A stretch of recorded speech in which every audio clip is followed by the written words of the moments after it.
Une navigation de 6 jours et demi a été nécessaire pour rallier le Cap-Vert depuis les Canaries, car il y a eu très peu de vent.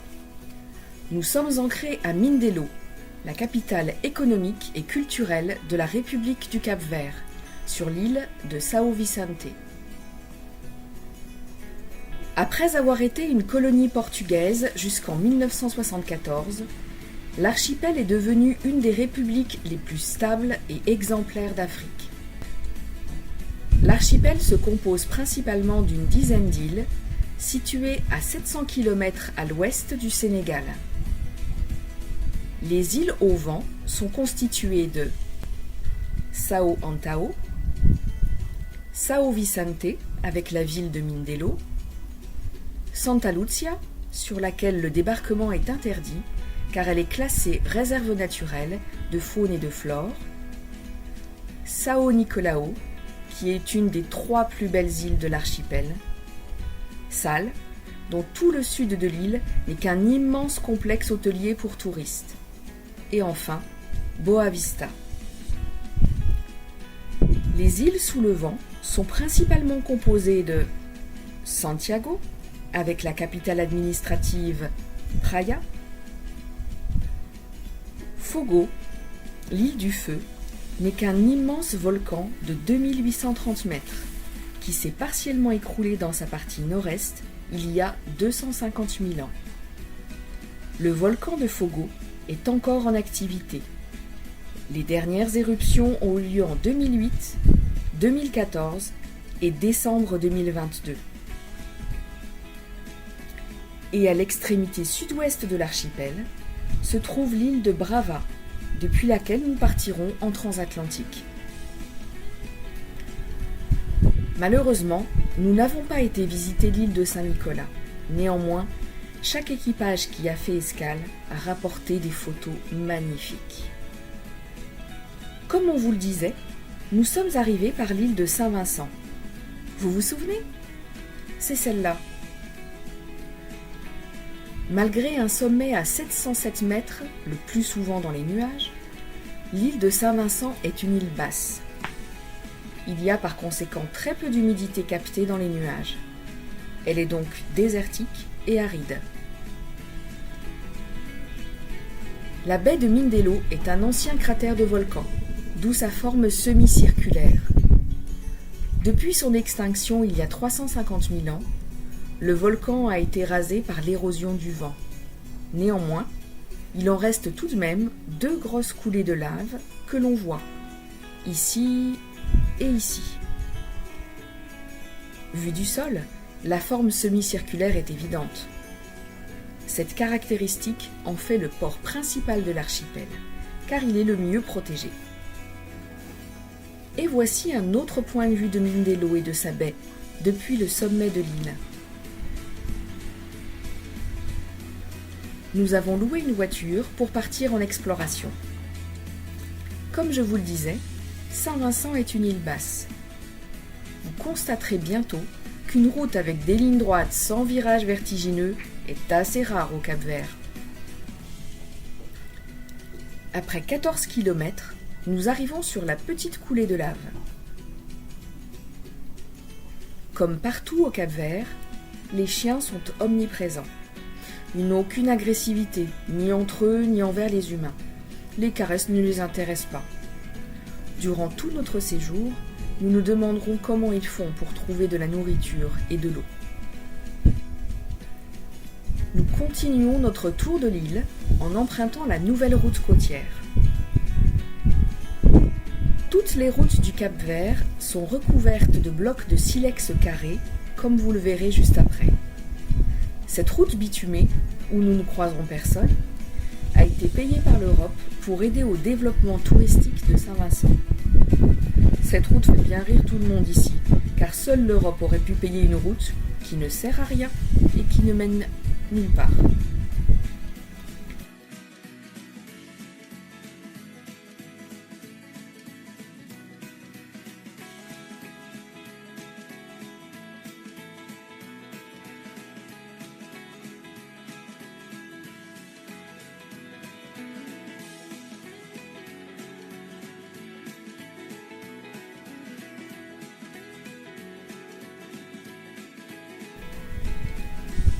Nous rentrons par une route capverdienne, pavée, qui nous emmène au sommet de Saint-Vincent, le Mont Vert, à 707 mètres d'altitude.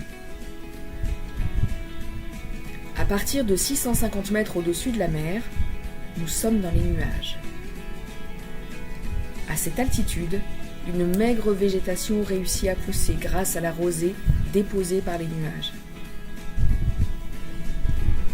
Cette broussaille sert d'aliment aux chèvres. Avec le lait, les bergers font de la tome. Elle est bien différente de celle que l'on pourrait trouver en France. En plus d'être fade, elle n'est pas salée. J'en achète régulièrement pour l'apéritif. Je la coupe en tranches et je la sers, saupoudrée de sel et de poivre. Quelques jours plus tard, nous décidons d'aller visiter Saint-Antoine, juste au nord de Mindelo. À Saint-Antoine, il n'y a aucun mouillage, donc nous y allons en ferry. Le voyage dure 1 heure. Étant donné que nous avons Nino, nous sommes cantonnés au garage du ferry.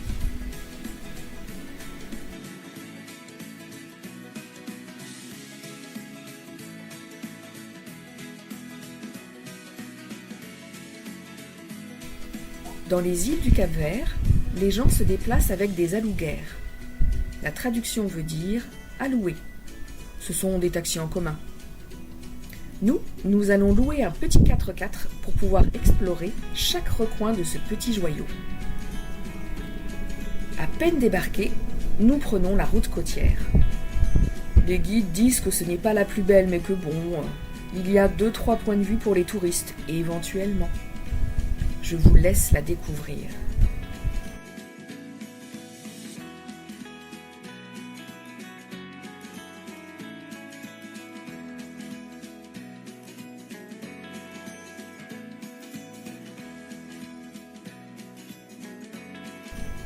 Ici, il y a eu une cascade verticale de lave en ébullition.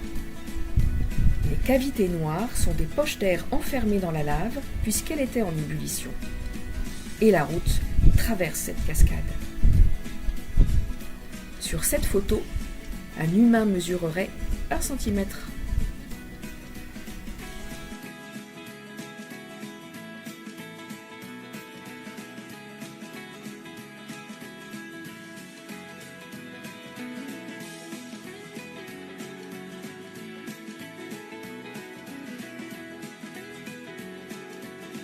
Les Capverdiens sont complètement dépourvus du vertige.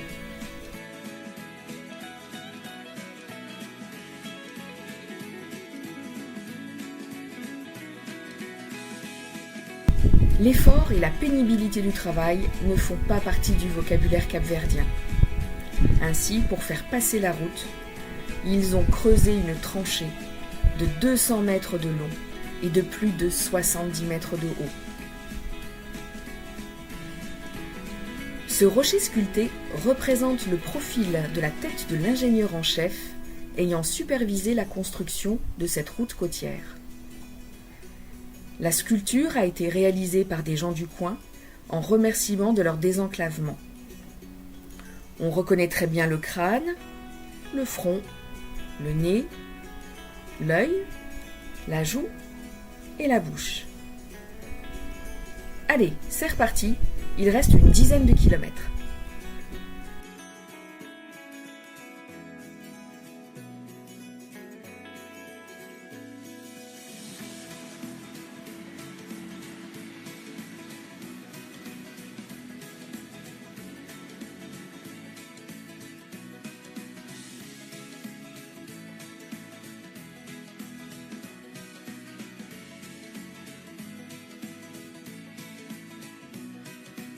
Nous voilà arrivés à la fin de la route, au village de Ponta do Sol, comprenez, la pointe du soleil. Ici, comme souvent à travers le monde, les barques de pêche sont remontées à terre. Chacun participe, la règle, c'est l'entraide.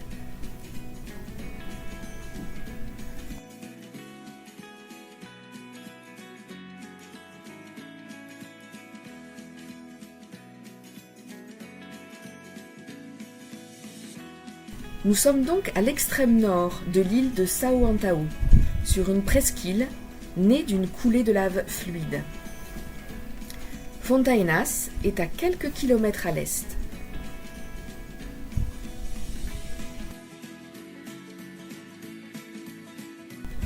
La piste est là. Vous ne la voyez pas? Continuez à chercher. Allez, je vous aide. Elle est ici. Encore plus que la route côtière, cette piste est vertigineuse.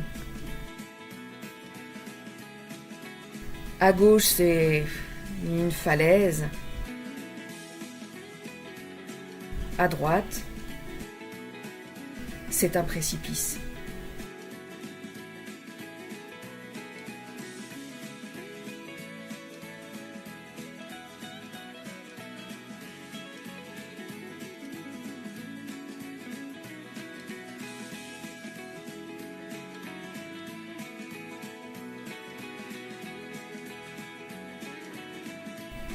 On roule au pas. Se croiser est impossible. Par chance, il n'y a que des randonneurs.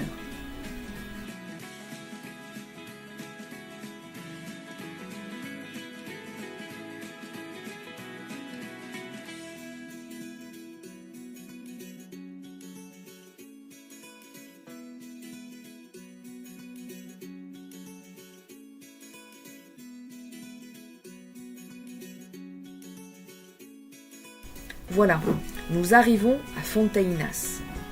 À vol d'oiseau, il y a 6 km depuis Ponta do Sol. Mais avec tous ces virages, on a dû en faire le double. Fontainhas est dans un cirque, un peu comme les cirques que l'on trouve dans les Pyrénées. Regardez bien, il y a des lignes horizontales partout. Ce sont des cultures de maïs en terrasse.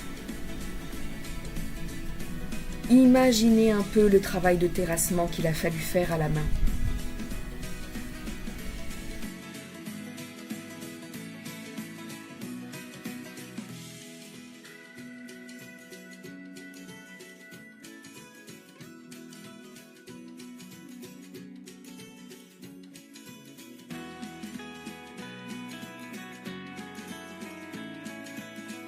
Fontainhas est un village perché. Très très perché même. Eh bien, maintenant, il n'y a plus qu'à revenir à Ponta do Sol en reprenant la même route en sens inverse. 1h30 de conduite à 5 km/h.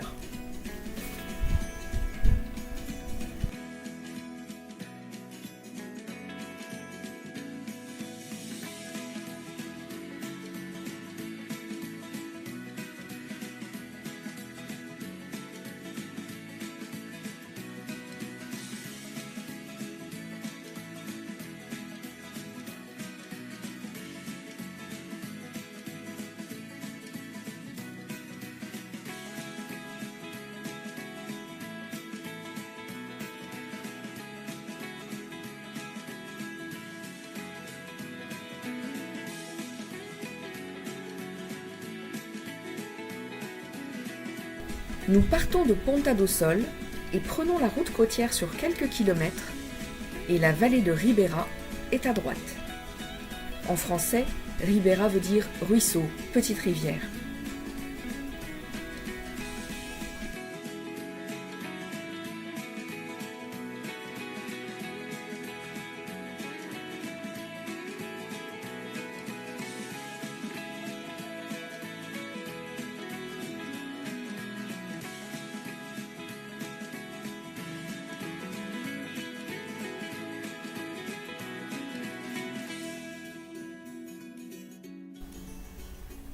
Cet arbre s'appelle un arbre à pain. Ses fruits, que l'on appelle tout simplement des fruits à pain, sont comestibles. Pour les manger, il faut les faire cuire une demi-heure avec la peau. L'intérieur du fruit est mangé comme du pain, comme de la brioche ou en frites, mais on peut aussi l'écraser pour en faire de la farine. La sève de l'arbre à pain est une famille de latex. Le latex rentre dans la composition de plastique souple. Nous rentrons dans la vallée par la route qui est au fond et nous en sortirons par la route qui est sur leur versant sud.